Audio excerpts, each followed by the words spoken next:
Merci Monsieur le Président, mes chers collègues, ma chère collègue Éméoud, j'avais envie de dire, cette majorité régionale, c'est un peu comme la Samaritaine. C'est vrai qu'on y trouve de tout. Je le crains d'ailleurs souvent à l'économie des idées. Et c'est-à-dire qu'effectivement, ma famille politique, elle, a toujours préféré perdre des élections, parfois, souvent, hélas. Enfin, le sort n'est pas totalement jeté, on va l'inverser.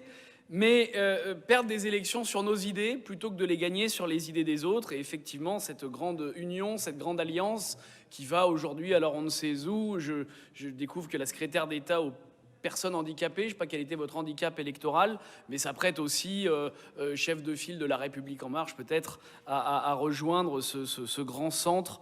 Mais ce dossier du massif alpin, et j'ai beaucoup de respect pour les élus alpins, parce que je sais quel est leur engagement dans ces territoires, qui étaient, c'est vrai, jusqu'ici très oubliés des politiques publiques, y compris des politiques régionales. Et je sais que l'exécutif s'est astreint une discipline qui était d'essayer de travailler un peu mieux à l'équité territoriale. Pas totalement, et vous connaissez notre désaccord sur la métropolisation, sur le fait de mettre l'essentiel des financements sur Marseille, Toulon, Nice.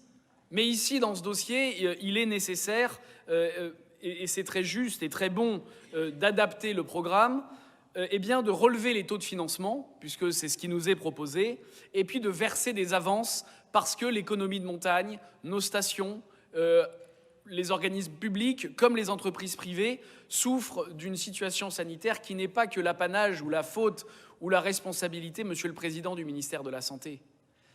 Dans cette situation qu'on nous demande aujourd'hui, ou en tout cas que vous nous proposez de suivre avec vous à travers l'augmentation des coefficients de financement, à travers les avances qui sont faites pour les subventions, c'est le bilan sanitaire, non pas de Monsieur Véran, mais de l'intégralité de ce gouvernement et de son président de la République. Regardons ce qui se passe, et le président Muselier l'a dit tout à l'heure. Regardons l'Espagne, regardons l'Italie, j'ai même envie de vous proposer de regarder la Suisse. Ah, c'est pas l'Union européenne, c'est peut-être d'ailleurs pour ça qu'ils s'en sortent mieux que beaucoup de pays de l'Union européenne, mais les Suisses, ils n'ont pas été obligés de fermer grand-chose, ou plutôt ils ont agi avec beaucoup de prudence, mais en laissant la liberté, notamment aux stations de ski, de rester ouvertes. Alors certes, l'immobilier n'est pas le même.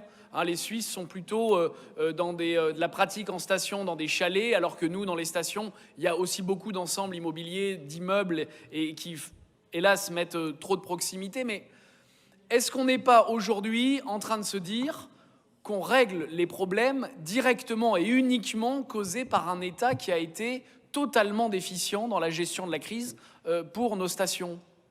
Si on avait laissé les remontées mécaniques ouvertes, eh bien les gens qui aujourd'hui vont dans les stations ne se regrouperaient pas inutilement parce qu'ils n'ont plus que ça à faire pour se retrouver, boire des coups, essayer de partager un repas, parce qu'ils ne peuvent pas aller skier normalement. Et donc, encore une fois, on vous suit parfaitement sur cette délibération. Et oui, il fallait la faire et c'est nécessaire, là aussi, de montrer notre unanimité. Mais enfin, quand même, là aussi, et Monsieur Muselier, vous nous expliquiez que ce qu'a fait Louis Alliot, c'était pas bien, parce qu'il ne faut pas forcer, essayer de forcer la loi, d'ouvrir des musées, alors que la règle, c'est interdiction.